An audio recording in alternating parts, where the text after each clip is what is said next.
The first thing I remembered was the taste of salt. Not the clean kind that clung to the rim of a margarita glass, but the bitter, metallic salt of seawater forcing its way into my mouth while I tried to scream. My lungs had burned.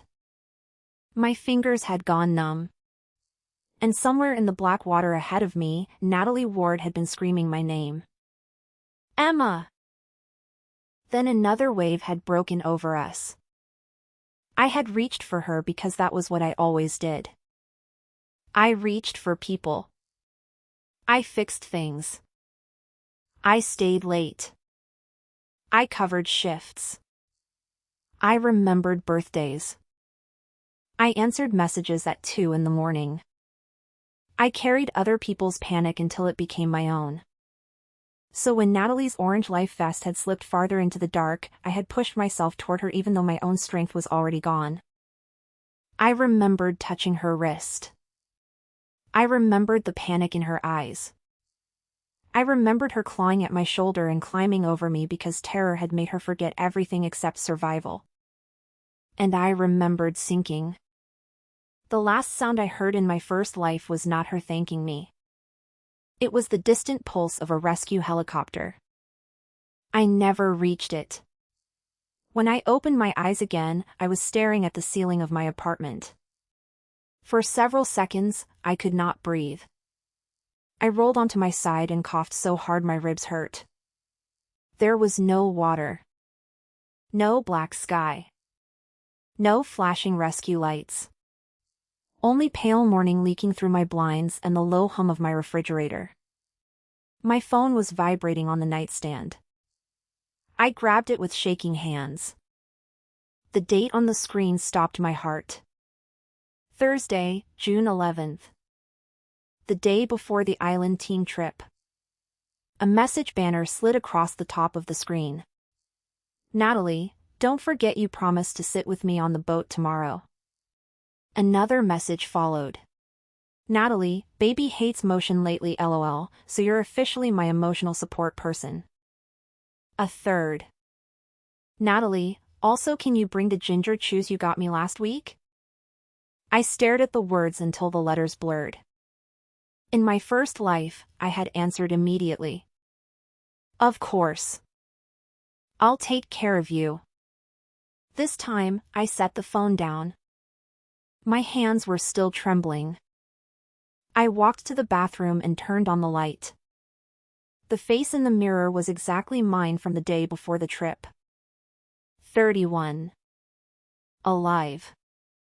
I touched my throat, half expecting seawater to rise behind my teeth. Nothing did. A sob rose so fast I had to grip the sink. Then the stranger part of the memory returned. I still did not understand what happened after my heart stopped in the first life. I had not watched the world like a ghost with perfect vision. For months, my awareness had seemed to cling in fragments to my mother, hospital hallways, late-night phone calls, and records she read alone at her kitchen table. I remembered only what reached her and what I had known before the water closed over me. There were gaps everywhere. That was why I knew the shape of what followed without knowing every detail. I knew our project director, Mark Ellison, had quietly approved switching from the contracted ferry operator to a cheaper private charter after the finance department questioned the trip budget. I knew the replacement vessel, the Sea Lark, had carried a maintenance flag on one of its bilge pumps. I knew the weather advisory had changed the morning of departure. I knew my name had remained attached to trip documents because I was the one who always handled logistics. And I knew that after the accident, Natalie survived. I did not. Within days, she told investigators that I had insisted the trip was safe. She said I had handled the boat change. She said I had told everyone the weather warning was routine. She said I had pressured pregnant employees not to ruin morale. Every lie had worked because every document carried my name somewhere. I had booked the original ferry. I had collected dietary restrictions. I had created the emergency contact spreadsheet. I had approved the first deposit. I had answered the group chat whenever anyone had a question. By the time Mark switched operators, he had simply forwarded the thread and told the charter company, Emma can coordinate final details. I had never signed a new contract. I had never chosen the Sea Lark. But I had kept helping after the switch. I had kept replying. I had kept smoothing things over. That had been enough. I looked at my phone again. Natalie was typing. I did not wait for the message. I opened my laptop. At 6:42 a.m. I sent an email to Mark, Human Resources, Finance, and the corporate travel mailbox. Subject: Withdrawal from island team trip and trip coordination. The body was short. Due to personal circumstances, I will not be attending tomorrow's island team trip. Effective immediately, I am also withdrawing from any role as trip coordinator, emergency contact, payment approver, safety contact, or representative for transportation arrangements. Please direct all future trip logistics to the designated organizer and confirm in writing that my name has been removed from active trip documentation and vendor communications. I will not authorize additional expenses, sign travel forms, communicate safety assurances on behalf of the company, or make decisions concerning transportation. Thank you. I read it twice. Then I hit send. For the first time in either life, the word no felt like a door locking. Within 5 minutes, Mark called. I let it ring. He called again. Then Natalie called. I answered her. Emma? Her voice was already sharp with concern. What's wrong? I'm not going on the trip. Silence. Then she laughed. What? I'm not going. Why? I looked at the blank white wall across from me. Food poisoning. There was another pause. That came out of nowhere. It usually does. You were fine yesterday. I'm not fine now. She made a frustrated sound. But you organized everything. I organized the original booking.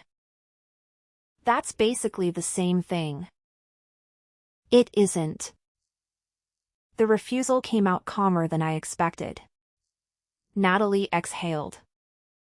Okay, but you can still come and rest in the cabin. I'm not going. Emma, seriously? Yes. You know I'm nervous about the boat. I know. You promised you'd stay with me. The old reflex rose inside me. Guilt. Immediate and familiar. In my first life, that sentence would have ended the conversation. I would have apologized. I would have made myself responsible for her fear. This time, I pressed my palm against the desk until the feeling passed. If you don't feel safe going, I said, you should stay home too. Her voice changed. Not louder. Colder. I'm pregnant, not disabled. I didn't say you were. I can't skip this. Then don't. You just said I should.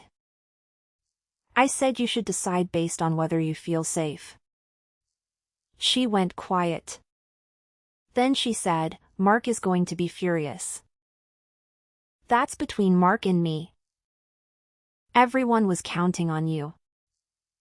That's why I sent an email before anyone left for work. What email? You'll see it. Emma. I waited. You're not going to make me handle the boat stuff, are you? There it was. Not fear. Not morning sickness. The real problem. I leaned back in my chair. I'm not handling any boat stuff. But I don't know anything about it. Then Mark needs to assign someone who does. You already know the vendor. I knew the original vendor. Same difference. Not the same. Again, the door closed. Natalie breathed out through her nose. You're being weird. I'm sick. Fine. She hung up. 5 minutes later, my phone started filling with messages. Mark, call me ASAP. Mark, this puts us in a difficult position. Mark, you cannot just withdraw as coordinator the day before travel. HR, copied on the original thread, replied before I did. Carla Ruiz, Emma, thank you for notifying us. Carla Ruiz, Mark, please confirm reassignment of trip responsibilities and remove Emma from vendor-facing obligations. I almost laughed. In my first life, I had never copied HR. I had thought it would make me look dramatic. That one choice had cost me everything. I archived Carla's reply in a restricted folder in my company mailbox. Then I opened the group chat. 43 unread messages. Most were jokes about my mystery stomach bug. A few people wished me well. Natalie wrote, "Guess I'm navigating the high seas alone." Someone added a seasick emoji. Mark posted, "Logistics are still moving forward." Then, 3 minutes later, he messaged me privately. "Mark, I need the final passenger list." Me, it's in the shared drive under Travel Island trip passenger list. Mark, can you send it to the new charter company? Me, no. Mark, why not? Me, I withdrew from vendor communications and writing. Mark, this is a 5-minute task. Me, then it should be easy to reassign. He did not reply for almost 10 minutes. When he did, the message was different. Mark, we're a team, Emma. I stared at the sentence. That phrase had been used to make me work weekends. To make me cancel dental appointments. To make me finish Natalie's client notes when she left early for prenatal visits. To make me accept responsibility without authority. We're a team. In my first life, I had believed it meant we protected each other. Now I understood what Mark meant. You are the part of the team that absorbs consequences. I did not answer. Later that morning, I called my primary care clinic. I did not lie to them. I said I was having severe anxiety related to a work trip and needed a same-day telehealth appointment. The physician assistant documented nausea, acute stress symptoms, and anxiety severe enough to interfere with travel. She advised hydration and rest. The record mattered. Not because I needed to prove I was really sick.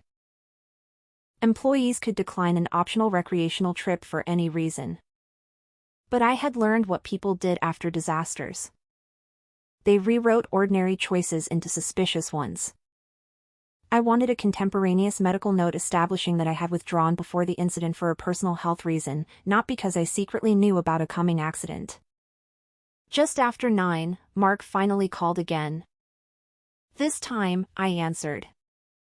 Emma, I'm trying to understand what's happening. I told you.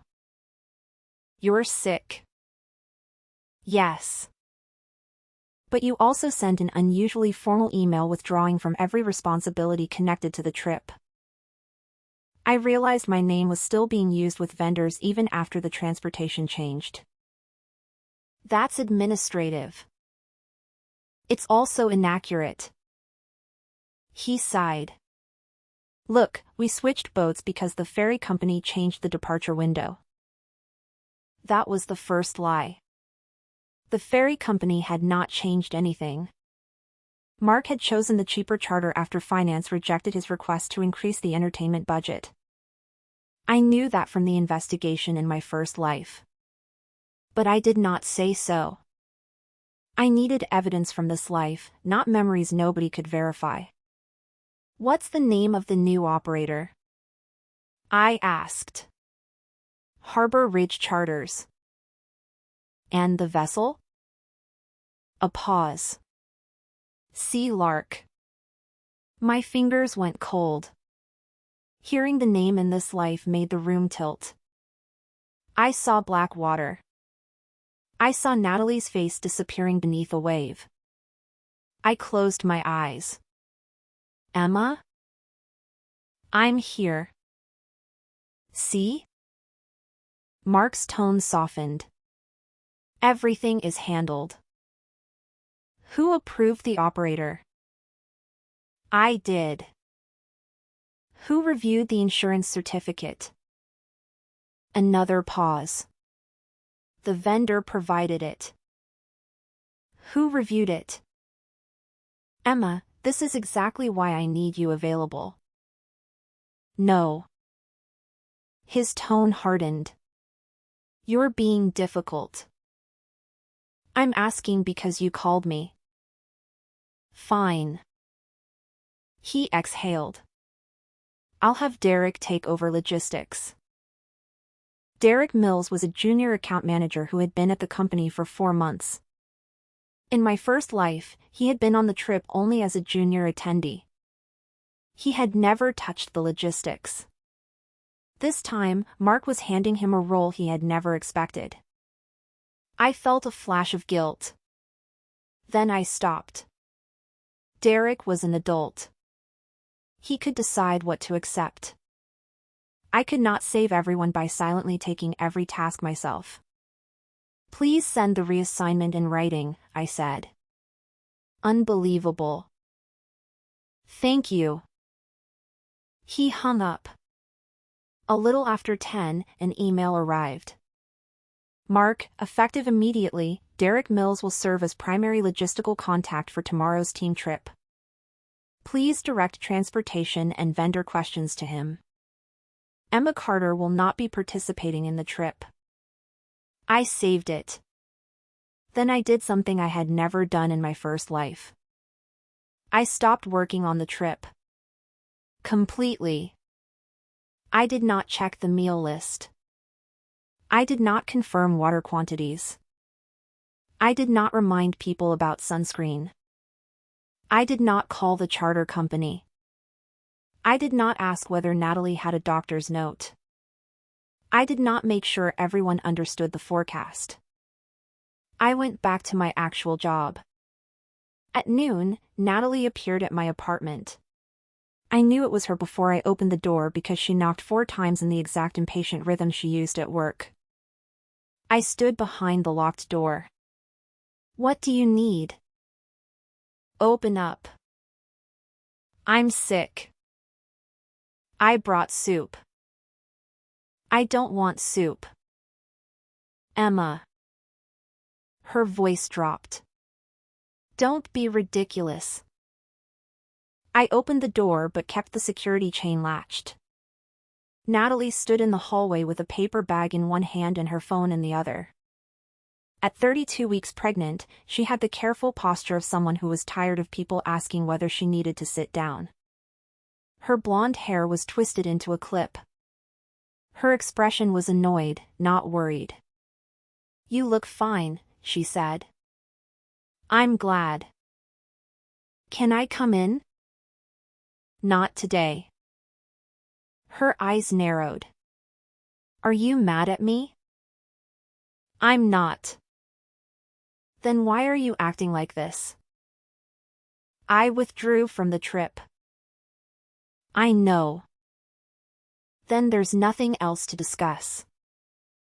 She lifted the paper bag. I brought crackers, soup, electrolyte drinks. That's kind. I also brought the travel folder. Of course she had. She reached into her tote and pulled out a blue accordion file. My old file. The one I had assembled weeks ago before Mark changed transportation. My handwriting was on the tab labels. Emergency contacts. Vendor confirmation. Medical information. Passenger list. I felt something in my chest twist. In my first life, that file had been recovered from the wreckage. Waterlogged. My name written all over it. Investigators had treated it as proof that I was the trip organizer. Natalie held it toward the crack in the door. Derek doesn't know what any of this means. It's labeled. He's overwhelmed. He can ask Mark. You made the system. So he can follow it. She stared at me. I just need you to keep the folder. I'm not keeping it. What? Take it back to the office. It's your folder. It's company property. You made it. I made it for the original trip. She looked down at it, then back at me. Fine. She tried a different angle. Can I leave it here until morning? Take it with you. Her mouth tightened. Why are you being so intense about this? Because I'm not participating. You cannot participate and still help. That is participating. She laughed once, without humor. God, Emma. I said nothing. She shifted her weight. Okay, then just tell Derek whether the emergency contacts are still current. I'm not verifying the new trip. You made the list. I made an older version for the ferry itinerary. It's the same people. Then Derek can verify them against the current manifest. Her mouth tightened. That was not panic. It was frustration at discovering that the work would no longer slide back onto me. Natalie. She held the folder against her stomach. Mark just wants everything clean before we leave. Then Mark and Derek can clean it. He's the director. Exactly. That's not how this usually works. It is how it works now. She looked toward the elevator. You know he's brand new. Then Mark can assign someone qualified. You really don't care what happens tomorrow. The sentence hit harder than I expected. Because I did care. I cared so much that my palms were sweating. I knew what the ocean would look like at 4:17 p.m. I knew the sea lark would lose power during a squall line. I knew one bilge pump would fail. I knew the captain would attempt to turn toward the mainland too late. I knew panic would spread faster than water. I knew Natalie would lose her footing near the stern. I knew I would jump after her. And I knew I would die. I care, I said. Then help. No. Her eyes sharpened. I'm pregnant. I know. If something goes wrong, I need someone I trust. Then do not go.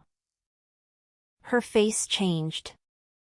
For the first time, she looked offended rather than irritated. I already told you I can't skip it. You can. You don't understand.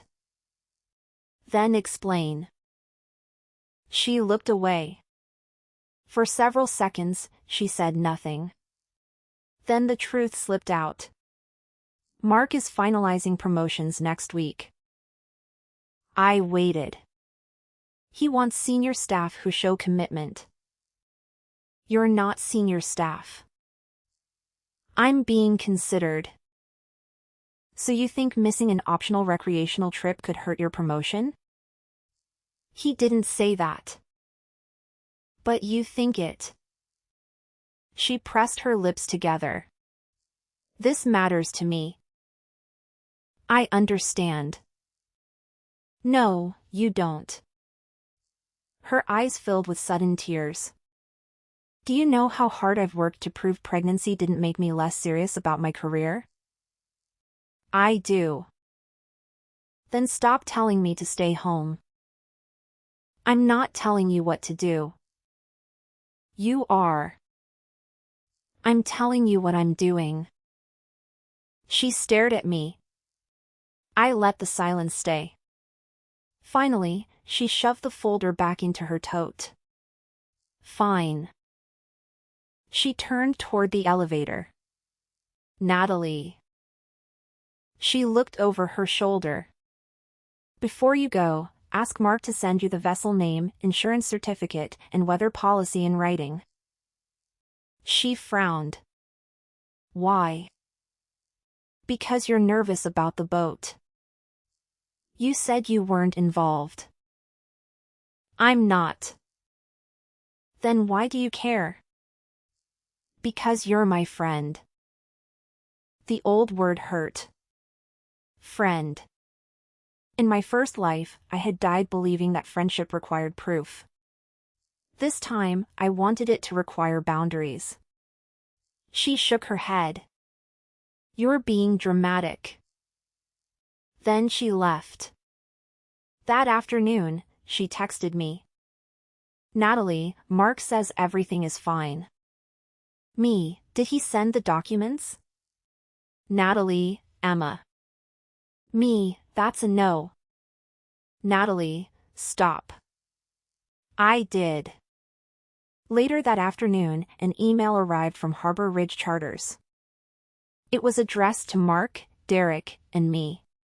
Subject, Final Passenger Manifest/Sea Lark. I did not open the attachment.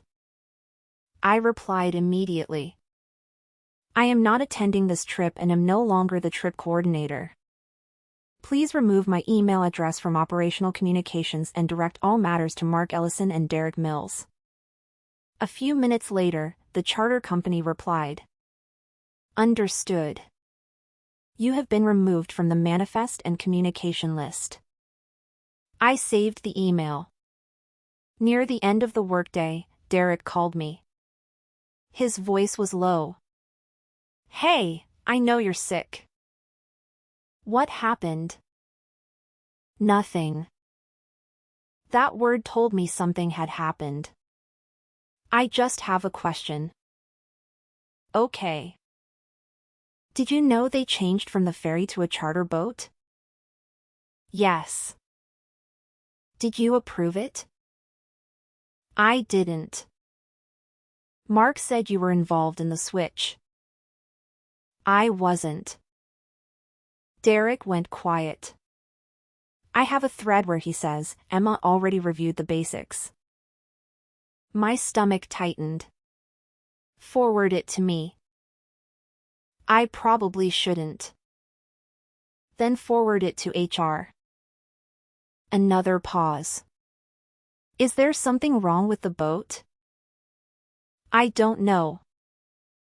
That was the only truthful answer I could give based on this life. I have not reviewed the vessel. Mark said the ferry schedule was bad. That's what he told me too. But finance notes say the charter saved $12,000. There it was. This life's first independent confirmation. Derek, I said carefully, do not sign anything you have not actually reviewed. He gave a nervous laugh. I wasn't planning to. I mean it. I know. And if you have concerns, put them in writing. He exhaled. You sound like my dad. Your dad sounds smart. He laughed again. Then his voice lowered. Can I ask you something off the record? Sure. Why did you quit the trip so formally? I looked at the rainless blue sky outside my window. Because I realized people were using my name for decisions I did not make. Derek was quiet. That's fair. Take care of yourself. You too. Before 6, HR sent a company-wide trip update. Derek Mills would coordinate logistics. Mark Ellison remained executive sponsor. The Sea Lark would depart at 9:30 the next morning. Participants were reminded that attendance was voluntary. The email included an emergency number and a line I had never seen in my first life. Employees with health concerns should consult their medical provider before participating. Carla had added it.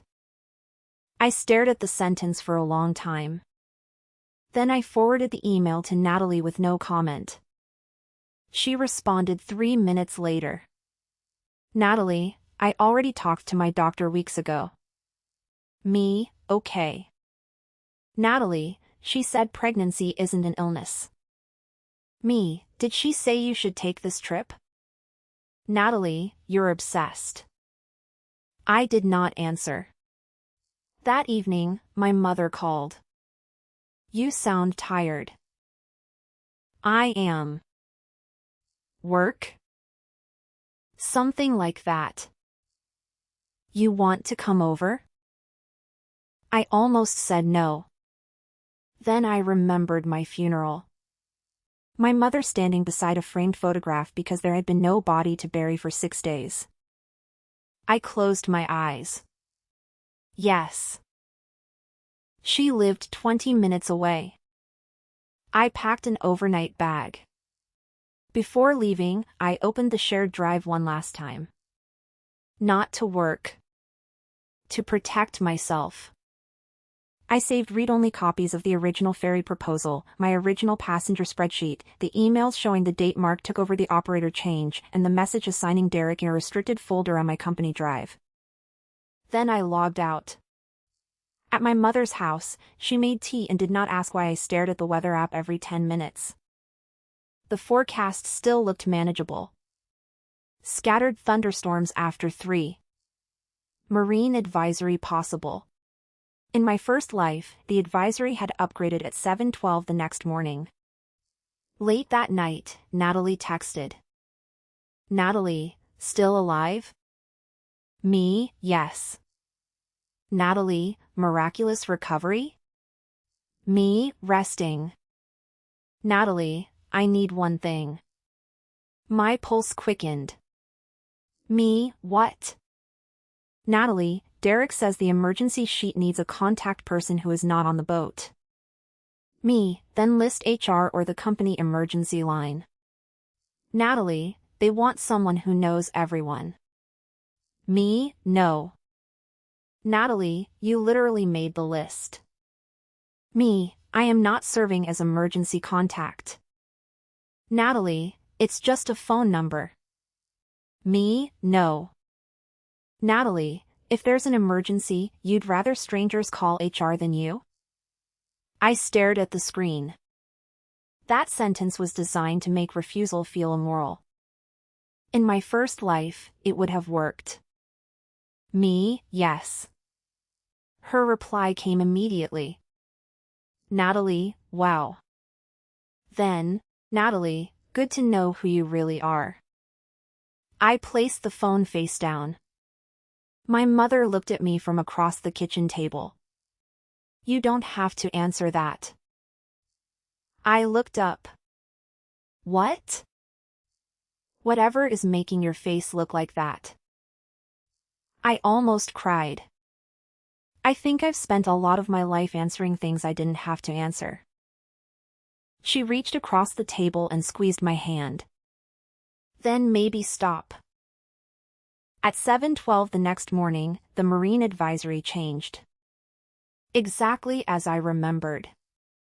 Small craft advisory beginning at 2 p.m.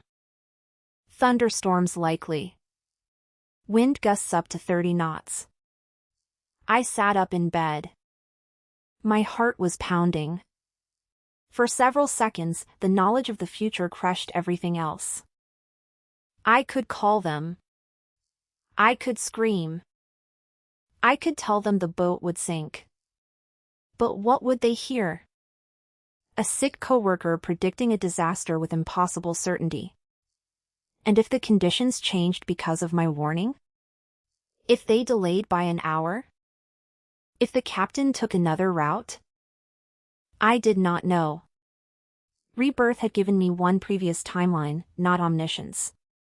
So I did what I could prove. I opened the trip group chat. Me, the National Weather Service Marine Advisory now shows small craft conditions starting this afternoon. Me, please make sure the charter operator and company organizer review it before departure.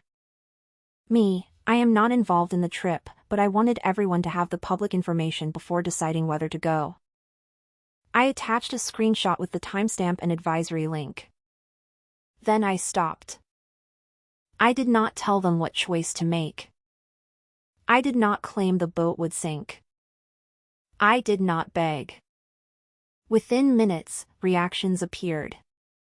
Derek, thanks. Priya, is this safe? James, weather app says rain later. Natalie, guys, please don't panic. Mark, the operator is aware of current conditions. Me, please confirm that with the operator in writing. Mark did not respond. 10 minutes later, he removed me from the group chat. I smiled without humor. That action would matter later. At 8:12, Derek texted privately. Derek, Harbor Ridge says captain will decide return timing based on conditions. Me, good. Derek, Mark wants us back by 6 because of dinner reservations. I closed my eyes. In my first life, that had been one reason they stayed on the island too long. The team lunch ran late. Mark refused to leave before a scheduled group photo. Then the captain tried to beat the storm back. Me, safety should control timing, not dinner. Derek, I know.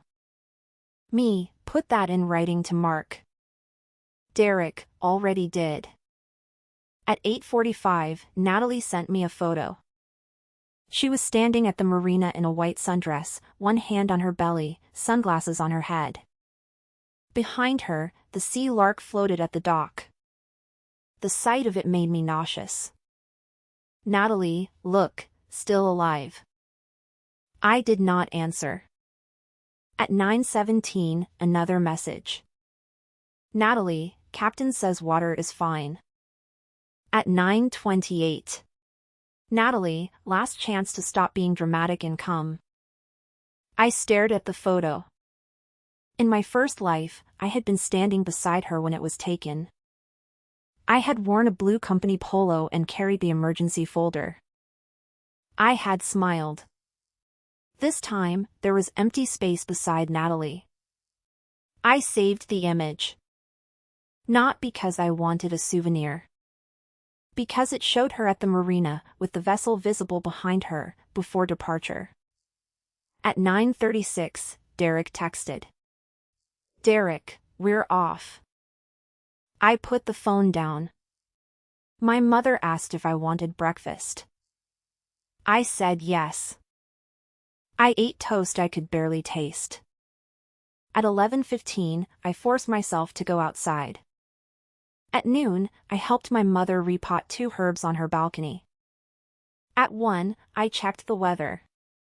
The storm line had accelerated. At 1:38, Derek sent a message. Derek, weather getting rougher. Me, tell the captain. Derek, he knows. Me, then follow his safety decision. Derek, Mark keeps asking if we can stay until 3. I felt ice spread through my chest. Me, Derek, I am not coordinating the trip. Me, but if you personally feel unsafe, say so clearly and in writing. Derek, already did. Then he sent a screenshot. Derek to Mark, given the advisory and visible weather, I recommend we leave now and defer the remaining activities. Mark, captain says we still have time. Derek, please confirm you are choosing to remain until scheduled departure despite my recommendation. Mark, stop making this dramatic. That sentence again. Dramatic. The word people used when facts made them uncomfortable. At 1:41, Natalie called. I answered. Wind roared in the background. Emma. Her voice was breathless. What? Can you tell Derek to relax? I won't. He's freaking everyone out. I'm not involved. You started this with your weather message. I posted a public advisory. Now he wants us to leave early. Then discuss it with the captain. Mark says it's fine. Then why are you calling me? She went silent. I don't know. For the first time, she sounded scared. Not manipulative. Not annoyed. Just scared. Natalie. What? If you want to leave, tell them you want to leave. I don't want to be the pregnant woman ruining everyone's day. My heart hurt. You are allowed to protect yourself. So are you, apparently. The bitterness was back. I swallowed. Yes. Another gust hit her microphone. Someone shouted in the background. I have to go. Natalie. What? Do not let anyone make you stay because of optics. She did not answer. The call ended. At 2:12, Derek texted. Derek, we're finally leaving. My entire body loosened. Maybe it had changed. Maybe the accident would not happen. In my first life, we had left at 2:48. 36 minutes could be everything. I stared at the screen. Derek, Mark is pissed. Me, let him be. At 2:31, the first storm cell hit the coast. At 2:45, the radar turned red offshore. At 3:10, I received nothing. At 3:22, I checked the marine traffic website. The Sea Lark's public position had not updated for 19 minutes. I told myself that did not mean anything. At 3:28, Derek's name flashed on my phone. The call connected to chaos. Wind. Metal. Someone crying. Emma? His voice broke. What happened? Engine problem. I stood so fast the chair fell. Are you wearing a life jacket? Yes. Is everyone? I think so. Listen to the captain. Mark is yelling. Ignore Mark. The boat's taking water. My mother appeared in the doorway. I held up one hand. Derek, call emergency services. Captain already called Coast Guard. Good. Another crash. Someone screamed. Then Natalie's voice came through, distant and high. My bag! I closed my eyes. Nobody cares about bags, Derek shouted. The line crackled. Emma? I'm here. I'm sorry. For what? I should have pushed harder. You did what you could. My voice shook. Do exactly what the captain tells you. The call dropped. I dialed him back. No answer. Then I called the Coast Guard emergency number listed on the trip email. I gave them the vessel name, approximate last known location from the public tracker, passenger count from the original list with the caveat that I was not the current coordinator, and Derek's call details. The dispatcher told me units were already responding. I did not ask if I should go to the marina. I knew better. There was nothing I could do on the water. My mother turned on the local news. At 4:10, the first alert appeared. Private charter in distress off coast. At 4:17, my body remembered dying. I doubled over. My mother grabbed my shoulders. Emma.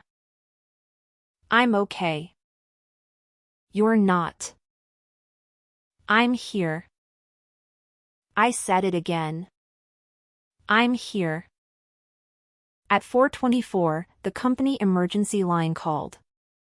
Carla from HR. Emma, are you safe? Yes. Were you on the vessel? I wasn't. Do you have any current information? I received a call from Derek at 3:28. I gave her the facts. Only the facts. No predictions. No accusations. No knowledge from my first life. He said there was an engine problem and water was coming in. Did he say anything else? He said the captain had contacted the Coast Guard. Anything about Natalie? I closed my eyes. I heard her in the background. Was she injured? I don't know. Carla exhaled. Okay. Carla. Yes? Please preserve the trip emails, vendor records, shared drive files, and group chat. She paused. Why? Because there will be an investigation. Her voice became very professional. We've already issued a preservation notice. Good. At 5:12, the news reported that 12 passengers had been recovered. The manifest had 17 names. At 6:14. At 7:30, 15. 2 missing. Natalie was one of them. Mark was the other. I sat on my mother's couch with both hands around a mug I never drank from. At 8:46, a reporter on television said the vessel had partially capsized before sinking. A Coast Guard spokesperson asked the public not to speculate. I agreed. Speculation was not evidence. At 10:13, my phone rang from an unknown number. It was Natalie. For one impossible second, I thought I had died again. Emma? Her voice was hoarse. Natalie. I'm alive. My eyes filled. Where are you? Hospital. Are you okay? I don't know. Is the baby okay? A sob cracked through the line. They found a heartbeat. I closed my eyes. Relief hit me so hard I had to sit down. Good. I almost died. I know. No, you don't. I said nothing. She began crying. Then her voice changed. You knew. My hand tightened around the phone. What? You knew something was wrong. I knew there was a weather advisory. You quit yesterday.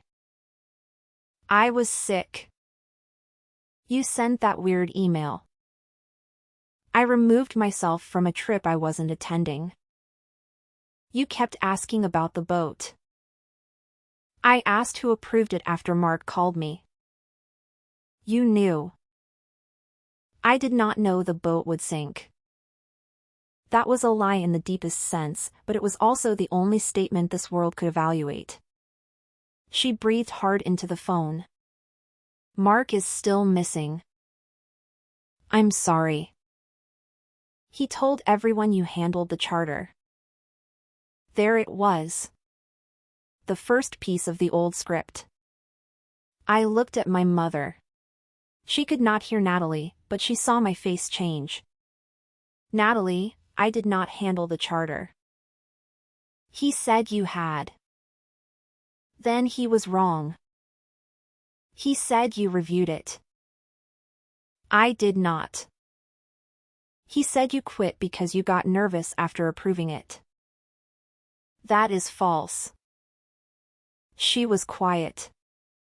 Then she whispered, "You left us." My chest tightened. I withdrew from an optional trip.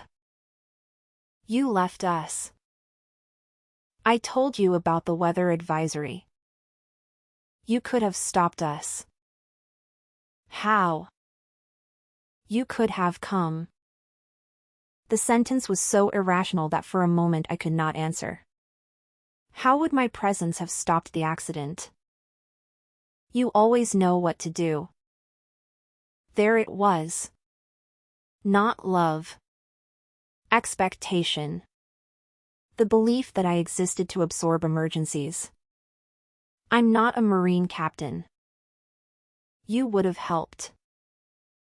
I did help. How? I gave emergency services the vessel information when Derek called me. You weren't there. I wasn't. Her breath hitched. You weren't there. This time, she sounded less accusing. More stunned. Because she had finally reached the truth that mattered. I was not there. I had not climbed onto that boat. I had not stood between her and the consequences of her choices. I had not jumped into the sea. And I was alive. Natalie, I said, you need to rest. Don't hang up. I'm not. I'm scared. I know. For 20 minutes, I stayed on the phone. I did not promise to fix anything. I did not promise to take responsibility. I simply listened. At 11, a nurse took the phone from her. The next morning, Mark was found alive. He had spent almost 17 hours in the water clinging to a floating cooler. The news called it miraculous. 3 employees were seriously injured. Natalie had hypothermia, a fractured wrist, and signs of placental stress. The baby survived. 2 people remained hospitalized for more than a week. No one died. That was the first major difference from my first life. I sat at my mother's kitchen table reading the update and cried until I could not see. No one died. Not even me. I had expected the universe to demand the same price. It did not. But survival did not end the story. It started a different one. By noon, corporate legal issued a notice instructing employees not to disclose non-public investigation details or speak on behalf of the company. At 1:15, Carla called. We need a statement from you. Okay. About your involvement in organizing the trip. I'll provide one. Legal will send questions. I'd like them in writing. A pause. Of course. That was when I knew this would not be simple. If they only wanted witness information, they could have interviewed me. Written questions meant record building. At 2:30, the questionnaire arrived. Who initiated the island trip? Who selected the original transportation provider? Who communicated with Harbor Ridge Charters? Who reviewed the passenger manifest? Who communicated safety information to employees? Who approved final departure logistics? I answered each one with dates, names, and attached records. I initiated none of it. I had booked the original licensed ferry service at Mark's direction. I had no role in selecting Harbor Ridge Charters. I received one vendor email after the switch and immediately instructed the vendor to remove me. I had prepared an earlier passenger list but did not review or approve the final manifest. I posted a public marine advisory in the group chat before departure. I did not approve final logistics. Then I attached my withdrawal email. Mark's written reassignment. Harbor Ridge's confirmation removing me from communications. Derek's message showing his recommendation to leave early. The screenshot of Mark calling the concern dramatic. And the telehealth visit record. At 4, Carla called again. Her voice was careful. Emma, did Mark ever tell you why the transportation changed? He said the ferry schedule changed. Did you believe that? At the time, I had no reason not to. Did you later learn anything different? Derek told me finance notes showed the charter saved approximately $12,000. Do you have that message? Yes. Please preserve it. I already have. She hesitated. Emma, there may be conflicting accounts. I expected that. What does that mean? It means Mark told Derek I reviewed the charter when I did not. Another pause. Do you have evidence of that? Derek told me he had the message. We have it. I said nothing. Carla exhaled. Okay. 2 days later, the first suitcase washed ashore. It belonged to Priya Desai. A fisherman found it wedged between rocks 15 miles south of the marina. The zipper had split. Clothes were scattered along the beach. By afternoon, local television showed volunteers collecting wallets, shoes, cosmetics, a child-sized souvenir sweatshirt someone had bought on the island, and a waterlogged company tote. The images were worse than the sinking footage. A boat going down looked like disaster. Luggage on wet sand looked like lives interrupted. My stomach twisted when I saw a pale yellow maternity cardigan half buried in seaweed. Natalie had worn it at work. I turned off the television. My mother sat beside me. You don't have to watch. I know. Then why are you? I stared at the black screen. Because part of me thinks I should have been there. She did not answer immediately. Then she said, would you have stopped the ocean? I couldn't have. Would you have fixed the engine? I couldn't. Would you have made everyone safer by adding one more person who needed rescue? I looked down. No. Then maybe being absent was not abandonment. I started crying again. The next morning, Natalie posted publicly. She wrote that she was grateful to be alive. She thanked rescue crews. She thanked hospital staff. Then she added one paragraph that changed everything. Some people who helped organize the trip chose not to attend at the last minute. I hope the investigation examines every decision that led us onto that vessel. She did not name me. She did not have to. Coworkers knew. Within an hour, someone sent me a screenshot of comments. Wasn't Emma the organizer? She got food poisoning right before the trip? That's suspicious. Did she know the boat was unsafe? Why didn't she warn anyone? I had warned them.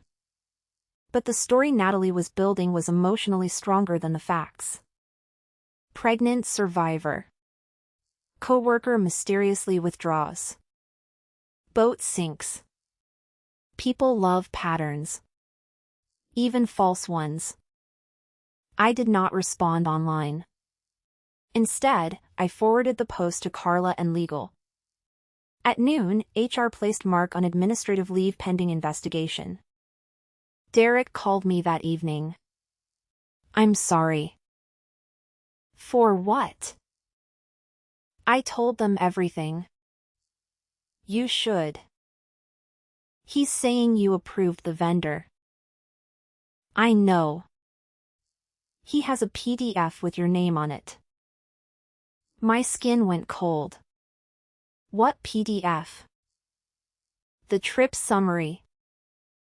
I sat down. Describe it. Blue header. I knew the document. I had created the original trip summary for the ferry. Does it list Harbor Ridge? Yes. That version is not mine. I figured.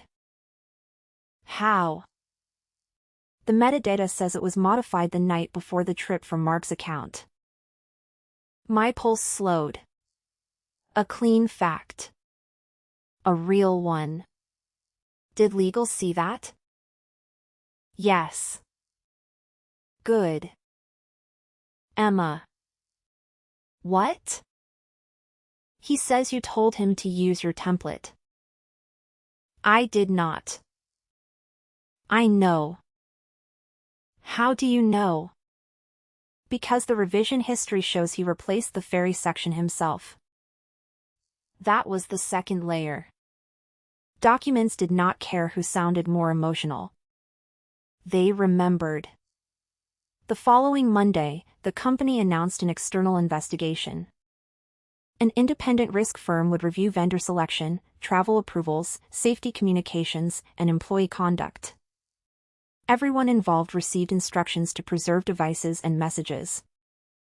Natalie called me that night. I almost did not answer. Then I did. Why did you send legal my post? Because it concerned the investigation.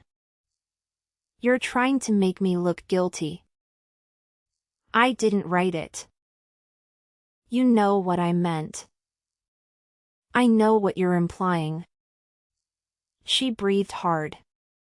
My lawyer says the company may claim I assumed the risk. They have Derek's messages too. Her voice thinned. They know I pushed back when he wanted to leave early. I'm sorry. You don't sound sorry. I am sorry you were hurt. But? There is no but. You're protecting yourself. Yes. The words startled her. At least, the silence did. Finally she said, you used to care about people. I still do. No, you care about being right. I care about the truth. Same thing to you now. I leaned against the kitchen counter. Natalie, what do you want from me? I want you to tell them you were the organizer. I wasn't. You organized everything for weeks. I organized the original plan. So say that. I already did. That's not enough. Her voice sharpened.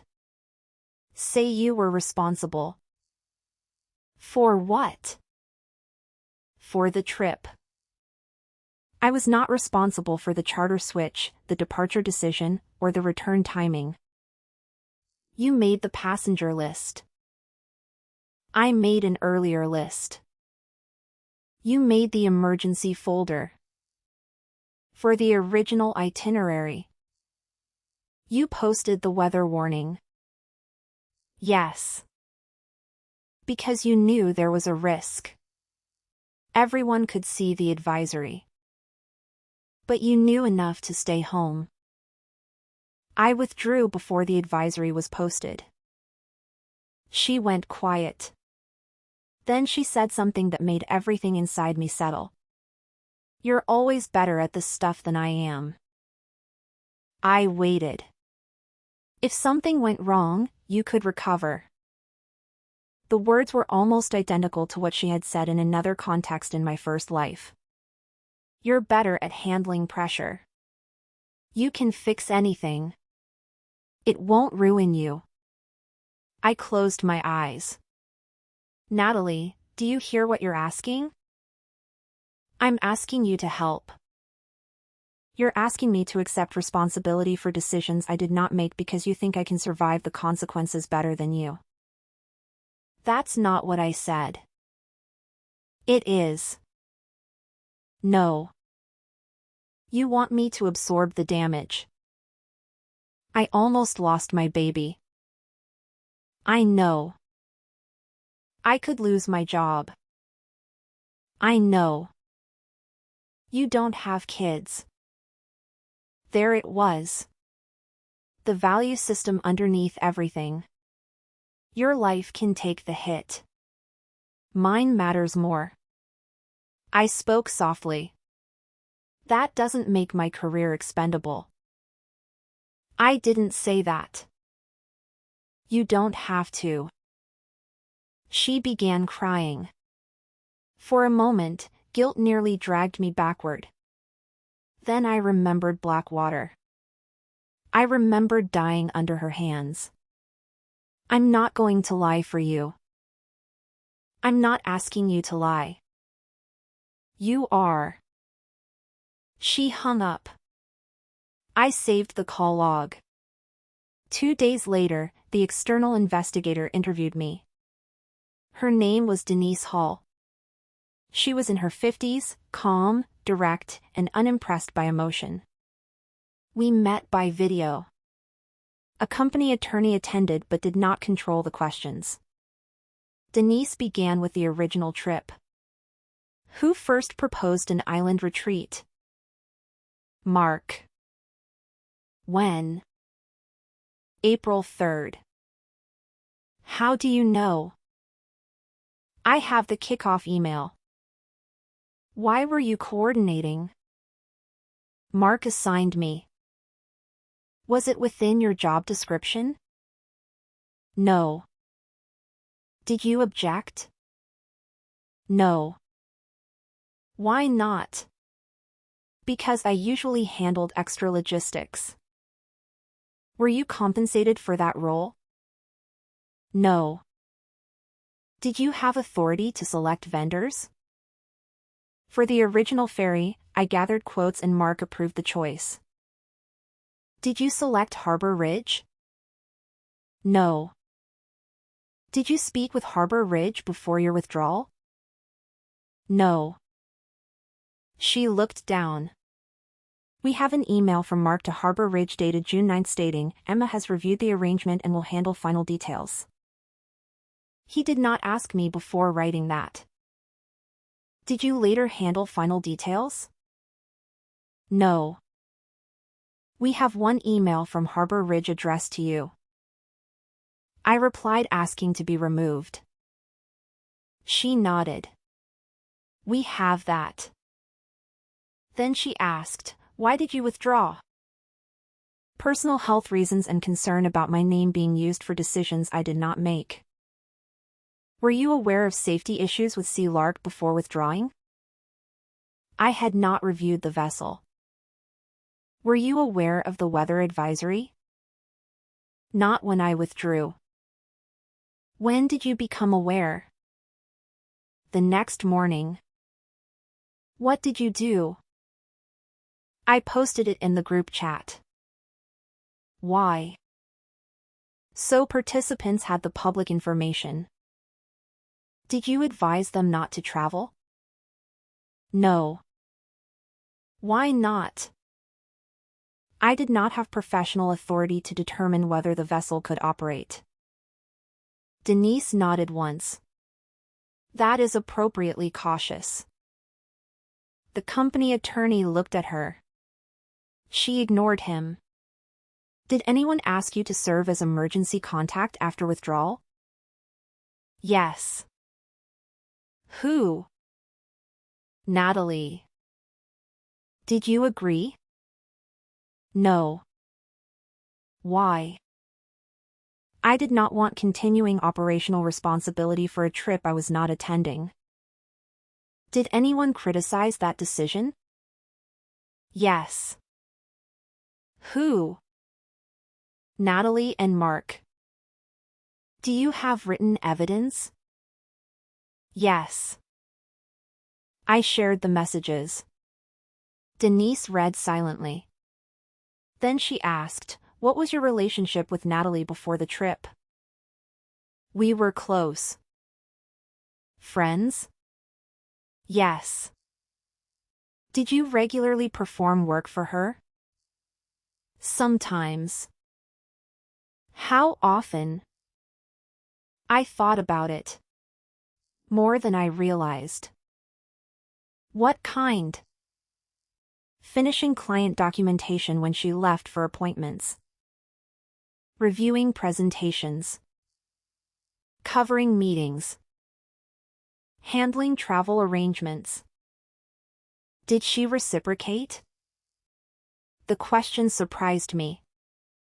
"I don't know." Denise waited. I tried to think of examples. Natalie had brought me coffee. She had listened when I complained about dates. She had once driven me to pick up my car from a repair shop. Those were real things. But professionally? No, I said. Not in the same way. Denise made a note. "Thank you." The interview lasted 2 hours. At the end, she said, "One final question." "Okay. If you had been on the boat, do you believe the accident would have been prevented?" My throat tightened. No. Why? Because I wasn't the captain, the mechanic, or the person who chose the operator. Then why do you look like you feel guilty? I looked away from the camera. Because people got hurt. That does not answer my question. I swallowed. Because I usually believe that if I am present, I can make things better. And can you? Sometimes. Always? No. Good. She closed her notebook. That distinction matters. 2 weeks after the accident, the Coast Guard released preliminary findings. The Sea Lark had suffered a failure in the propeller shaft coupling while operating under load in deteriorating conditions. The failure damaged the aft shaft seal, causing loss of propulsion and allowing seawater into the aft compartment. The functioning bilge pump could not keep up with the flooding. A second pump had a maintenance issue noted during inspection 3 weeks earlier. The vessel had not been ordered out of service, but repair had been recommended. Investigators noted that the mechanical failure depended on load and operating conditions, not on a fixed clock time. The charter operator disputed how much the maintenance issue contributed to the sinking. The investigation continued. The company's internal records added another layer. Finance had rejected Mark's request for an additional $12,000 for the trip. 2 days later, he canceled the original ferry and booked Harbor Ridge for a lower price. The savings freed enough budget for an upgraded island venue, private catering, and a promotional video team. Mark had wanted photos for a leadership presentation. Team culture, he called it. Natalie had wanted the same photos for a promotion packet she was preparing. That explained why both of them resisted leaving early. The trip was not just recreation to them. It was evidence. Evidence that Mark could build culture. Evidence that Natalie remained visible and ambitious while pregnant. Derek's messages showed he requested an early departure at 1:36 p.m. Mark refused. At 1:44, Natalie wrote in the team chat, "We came all this way. Let's not let a little rain ruin it." At 1:51, photo team needs 20 more minutes. At 2:03, captain says we can still make it. The captain later disputed that wording. He said he had recommended immediate departure but believed returning remained possible if everyone boarded promptly. The difference mattered. People had turned possible into safe. At 2:11, Natalie sent Derek a direct message. "Stop escalating this. Mark is already annoyed." At 2:14, Derek replied. I am documenting that I recommended leaving earlier. Natalie. Fine. Document away. That message became one of the most important pieces of evidence in the entire case. Not because it proved she caused the accident. It did not. But it proved she knew a safety concern existed and chose to frame it as a professional inconvenience. 3 weeks after the accident, Natalie returned to the office remotely. She requested accommodations for medical appointments. HR approved them. Then she filed a formal complaint against me. Retaliation. Abandonment of assigned duties. Failure to disclose known safety concerns. Negligent trip planning. And, somehow, discrimination related to pregnancy. When Carla called to tell me, I laughed. Not because it was funny. Because the pattern was so exact. What part is discrimination? I asked. Carla sounded tired. She alleges that you withdrew support after becoming frustrated with accommodations related to her pregnancy. I withdrew from the trip. She says you had been providing logistical assistance connected to her medical needs. I gave her ginger chews. There are also messages where she refers to you as her emotional support person. That was a joke. We know. Do you? Yes. Carla paused. Emma, a complaint does not mean we accept the allegations. I understand. You will have the opportunity to respond. I already have most of the records organized. I assumed you would. For the first time, I heard something like respect in her voice. The complaint forced the company to do what no one had done in my first life. Separate every role. What was actually assigned? What was merely expected? What did Emma authorize? What did Emma refuse? When did the refusal happen? Who made each decision after that? The answers did not depend on whether people liked me. They existed in timestamps. I responded to Natalie's complaint with 17 exhibits. Her messages asking me to remain emergency contact. My refusal. Mark's reassignment. The vendor removal email. The advisory I posted. The screenshot of her dismissing concerns as panic. The messages showing she knew Derek wanted to leave early. The company travel policy saying recreational participation was voluntary. My job description, which contained no trip coordination responsibility. And one more document. A text from Natalie dated 2 weeks before the trip. Natalie, you're handling all the boring stuff so I can focus on not waddling in front of clients. Me, I'm handling the ferry booking because Mark assigned it to me. Natalie, same thing. At the time, I had laughed. Now the phrase looked different. Same thing. That was how boundaries disappeared. Not with one dramatic theft. With 1,000 small substitutions. Helping became owning. Knowing became approving. Being reliable became being responsible. The fact-finding meeting on her complaint took place in a conference room 6 weeks after the accident. Natalie attended remotely from home. Mark attended with his attorney. Derek sat 2 seats away from me. Carla represented HR. Denise attended as the external investigator. A company risk officer joined by video. Natalie's lawyer began by emphasizing her pregnancy. No one argued with the seriousness of what she had endured. Then he tried to connect it to me. Ms. Carter had served as the de facto coordinator for this trip for weeks. Denise interrupted. Define de facto. The lawyer looked annoyed. She performed coordinating functions. For the original itinerary. She created core materials later used for the trip. Which materials? The passenger list. Denise turned to me.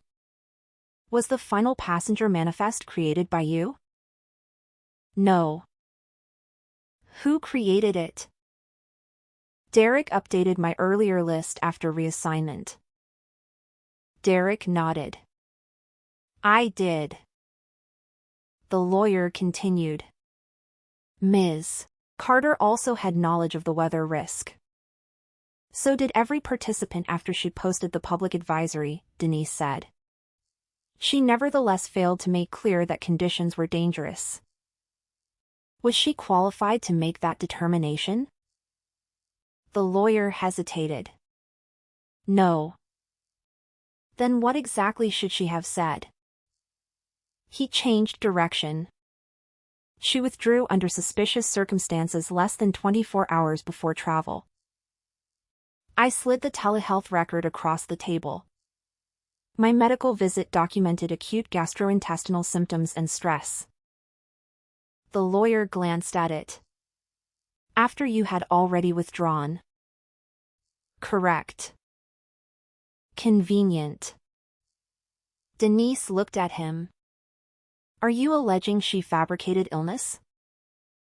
I'm saying the timing raises questions. Questions are not evidence. Natalie spoke from the screen.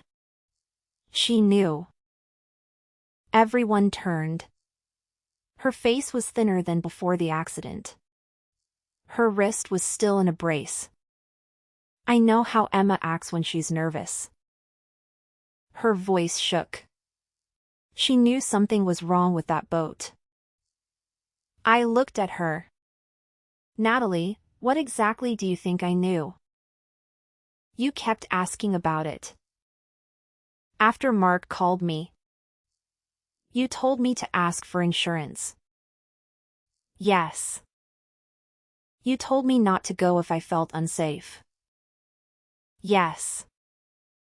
You posted the weather advisory. Yes. You quit before any of us knew there was a problem. I withdrew before the weather advisory changed. Because you knew. No.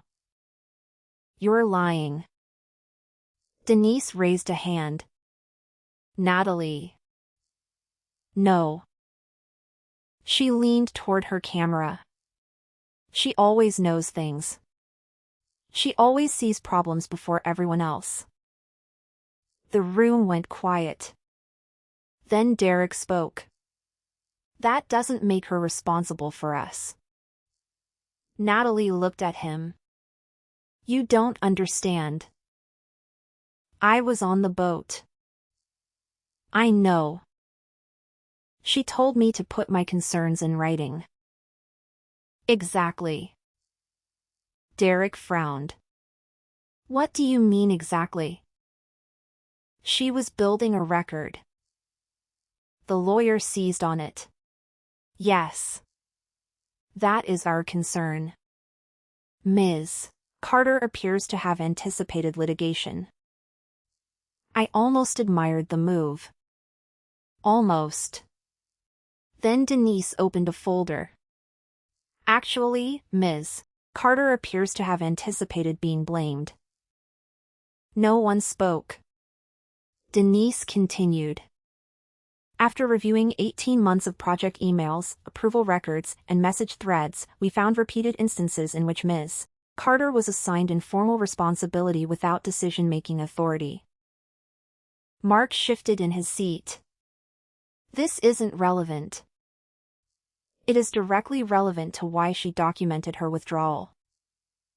She read examples. A client dinner where I booked the venue but Mark changed the guest count and blamed me when there were not enough seats. A product launch where Natalie missed a deadline and I stayed until midnight finishing her materials. A vendor invoice Mark verbally approved but later asked why I had allowed it through. A conference trip where I coordinated flights, then took blame when a senior executive changed his itinerary without telling me. My face felt hot. I had forgotten half of them. Denise looked toward Natalie's screen. Ms. Ward, you wrote to Ms. Carter the night before the trip, if there's an emergency, you'd rather strangers call HR than you? Yes.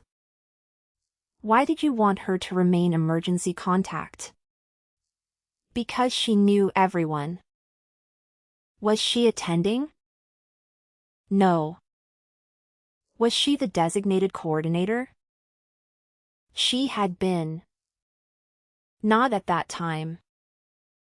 Natalie's lips tightened. She was better at it than Derek. Derek stared at the table. Denise continued. So you wanted a person who had formally withdrawn to retain emergency responsibility because you trusted her competence? Yes. And when she refused, you considered that abandonment? Yes. Did you consider withdrawing from the trip yourself? Natalie stiffened. No. Why not? I had reasons. What reasons? She looked at Mark. That glance changed the room. Denise saw it. So did I. Ms. Ward? Natalie rubbed her thumb over the edge of her wrist brace. I was being considered for a promotion. Did Mr. Ellison tell you attendance was required? No. Did he tell you attendance would affect promotion decisions? No. Then why did you believe it mattered? She hesitated. Visibility matters. There it was. Did you encourage the team to remain on the island after Mr. Mills recommended leaving? I didn't make the decision. That was not my question. Natalie looked toward her lawyer. He leaned close to his microphone. My client is not responsible for vessel operations. Agreed, Denise said. Neither is Ms. Carter. Silence. The simplest truth in the room. The risk officer spoke next. We need to separate causation from blame. The vessel casualty is still under federal investigation. This company review is about employee conduct and policy. He turned to Mark. Mr. Ellison, did you authorize the switch from the ferry to Harbor Ridge? Mark's attorney answered. My client approved a vendor change within his discretionary authority. Did you document a safety review? The vendor represented that it was properly licensed and insured. That is not the question. Mark leaned forward. I believed Emma had reviewed the file. The risk officer opened a laptop. Why? She handles travel. Did she tell you she reviewed it? I don't remember. Did she email you? I don't remember. Did she sign a review form? No. Did she approve the purchase order? No. Then on what basis did you tell Harbor Ridge Emma has reviewed the arrangement? Mark's jaw tightened. It was shorthand. For something that did not happen? His attorney started to push back. The risk officer kept the discussion on the documentary record. Then Denise displayed the version history of the trip summary. The original document had been created by me on April 6th. It named Coastal Ferry Services. On June 9th, at 10:14 p.m. Mark opened it. At 10:22, he replaced the ferry section with Harbor Ridge. At 10:27, he inserted the Sea Lark's details. At 10:31, he left my name in the footer under Prepared by. At 10:37, he exported the PDF. At 10:43, he sent it to Derek. Mark stared at the screen. That was an existing template. Yes, Denise said. With Ms. Carter's name left on it. I forgot to change it. Then why did you later tell investigators she had reviewed the arrangement? He did not answer. Natalie's face had gone still on the monitor. Then the final piece arrived. Not a witness. Not a camera. A routine expense approval. The charter deposit had been paid with Mark's corporate card. The transaction record included a note he entered himself. Replacing ferry to preserve event budget. No mention of schedule. No claim that the ferry company forced the change. The room remained quiet. The lawyer beside him stopped writing.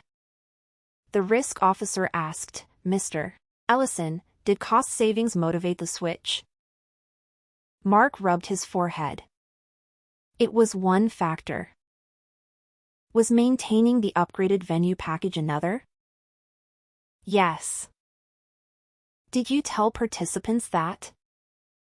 No. Did Ms. Carter know? I don't know. I spoke. I did not. He looked at me. For the first time since the accident, he did not look annoyed. He looked tired. I thought you'd handle it. The words came out softly. I almost laughed. Of course he had. He thought I would handle it. The vendor. The documents. The weather. The people. The emergency. The blame. Everything. I wasn't there, I said. He looked down. You weren't. The company completed the investigation 2 weeks later. Natalie's complaint against me was not substantiated. The findings stated that I had properly withdrawn from an optional company event, clearly documented the limits of my role, and communicated a public weather advisory without representing myself as a safety professional. Mark was terminated for policy violations related to vendor approval, inaccurate representations of review, and failure to follow travel risk procedures. Derek received no discipline. He received a formal commendation for documenting his safety concerns and assisting the captain during the evacuation. Natalie received a written warning for knowingly providing inaccurate statements during the internal review and for pressuring another employee to accept responsibility for an event after withdrawal. She did not lose her job. She did not lose her baby. She did not go to prison. Life was not a revenge fantasy. Consequences were narrower and more realistic than that. But for the first time, they were hers. Not mine. The federal marine investigation continued for months. The final report concluded that the casualty involved multiple contributing factors, including propulsion failure, worsening weather, delayed departure, and maintenance deficiencies. No single employee caused the sinking. That mattered to me. Because I did not need Natalie to be a murderer for what happened between us to matter. I did not need Mark to have knowingly sent us to die. They had made ordinary selfish decisions. Save money. Protect appearances. Stay for the photo. Avoid looking afraid. Let Emma handle the rest. Those small choices had stacked until the ocean became the final thing no one could negotiate with. I returned to work 3 weeks after the review. The office felt different. Not because everyone suddenly admired me. Some people avoided me. Some had believed Natalie's version for too long and did not know how to apologize. Some thought I had become cold. Maybe I had. But cold was not the same as cruel. I stopped covering work that was not mine without written approval. I stopped volunteering to coordinate social events. I stopped answering late-night messages unless something was truly urgent. The first time Mark's replacement asked whether I could just quickly take ownership of a vendor issue outside my project, I said, who has decision authority? He blinked. Finance. Then finance should own it. The world did not collapse. No one fired me. No one drowned. A month later, Natalie asked to meet. We chose a cafe near the office. She arrived with a stroller. Her daughter had been born early but healthy. Natalie looked exhausted. For a moment, seeing the baby softened something in me. Then I remembered I could care without surrendering myself. She's beautiful, I said. Natalie smiled. Her name is Grace. That fits. We sat in silence. Finally, she said, I hated you. I know. I thought you abandoned me. I know. I still don't understand how you walked away. I looked through the window at traffic moving past. I realized I was taking responsibility for things I didn't control. That sounds like therapy language. Maybe. She smiled weakly. Then her face tightened. I really believed you'd come. I know. I believed if you were there, nothing truly bad could happen. That was never fair. It wasn't. She looked down at the stroller.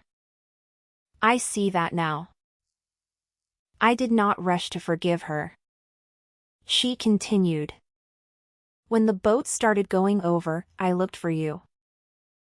My throat tightened. You weren't there. I wasn't. I was furious. She laughed once, ashamed. Can you imagine? The boat is sinking and I'm angry at you for not being there to save me. I could imagine it perfectly. I grabbed Derek. She stared at her coffee. I almost pulled him under. My fingers went cold. That had been me in the first life. I was terrified. I know. He pushed me toward a life ring. She wiped her face. I hated him for pushing me away. Then I realized he was saving both of us. I said nothing. She looked at me. I did that to you before the trip too, didn't I? What? I kept grabbing. The word sat between us. I kept treating your competence like it belonged to me. I swallowed. Yes. She nodded slowly.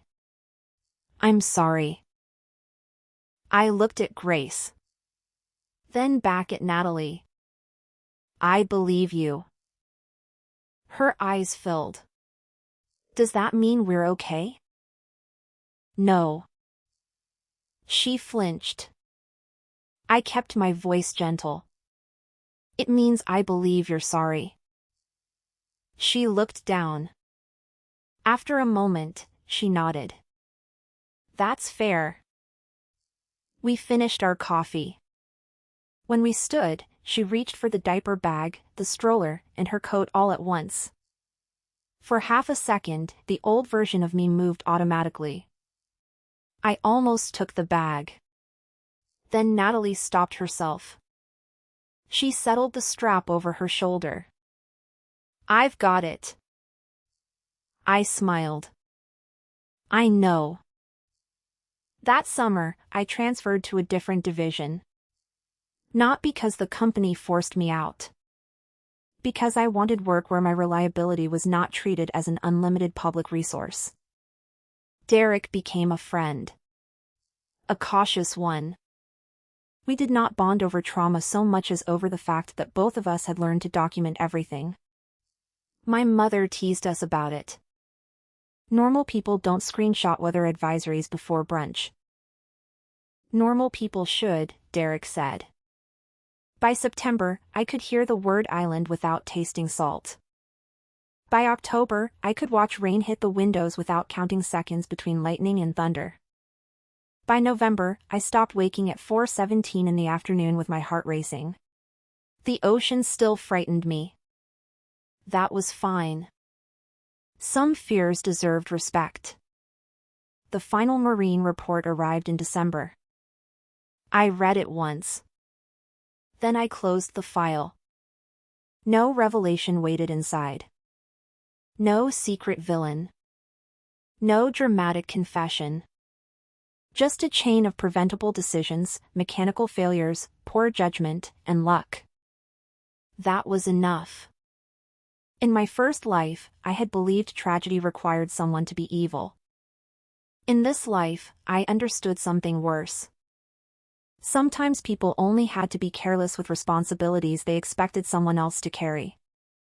The following spring, our company announced a new travel policy. Optional events could not be tied to performance evaluation. Every vendor change required documented risk review. Trip coordinators needed explicit authority and training. Emergency roles could not be assigned informally. The policy memo did not mention me. It did not need to. I printed a copy anyway. Not as a trophy. As proof that boundaries could become structure. A year after the accident, I went back to the marina. Not because I wanted closure. Closure is too clean a word. A public harbor safety fundraiser was being held in the park beside it, and Derek had talked me into attending. I almost declined. Then I decided I did not want the marina to belong entirely to my death. The day was bright and windy. Boats moved across the harbor in clean white lines. I stood at the edge of the pier and watched one disappear toward the horizon. My body remembered fear. But it also remembered the morning I stayed home. The email. The refusal. The locked door. The word no. Natalie was there with Grace, now a year old. After a while, she came to stand beside me, holding her daughter. She likes the water, she said. Grace reached toward the sunlight flashing on the harbor. That's brave. Or stupid. I laughed. Maybe both. Natalie looked at me. Do you ever think about what would have happened if you came? Every day, once. Then every week. Then hardly ever. Yes. Me too. I looked out at the water. I used to think being a good person meant being the one who jumped in. Natalie was quiet. And now? Now I think sometimes being a good person means calling rescue, throwing the ring, telling the truth, and not creating another victim. Her eyes lowered. I'm glad you didn't come. The word surprised me. She swallowed. I wasn't, at first. But I am now. I nodded. Grace grabbed a strand of her hair. Natalie laughed and gently freed it. For a moment, there was no investigation. No sinking boat. No accusation. Just wind, a child, and the ordinary future. That evening, I drove home alone. At a red light, my phone buzzed with a work message. A new project manager wanted help organizing an off-site retreat. Could you own logistics? I smiled. Then I typed, I can provide project input, but I won't own travel logistics. Please assign that responsibility to someone with the appropriate authority. I hit send. The light turned green. I drove forward. In my first life, I had followed everyone onto a boat because I thought love, friendship, professionalism, and goodness all meant the same thing. Stay. Help. Carry it. Save them. In my second life, I learned the difference. I could care about Natalie without becoming responsible for her choices. I could warn people without controlling them. I could call for help without throwing myself into dangerous water. I could leave a trip without abandoning my humanity. And when the sea returned their scattered luggage to the shore, I finally understood what it had taken me an entire lifetime to learn. Not everything that falls into your hands belongs to you. Not every emergency is yours to solve. Not every person you love gets to climb on top of you to stay afloat. Sometimes survival begins with stepping back. Sometimes dignity begins with refusing the role everyone has quietly assigned you. And sometimes the most important thing you can do is remain on the shore. Alive.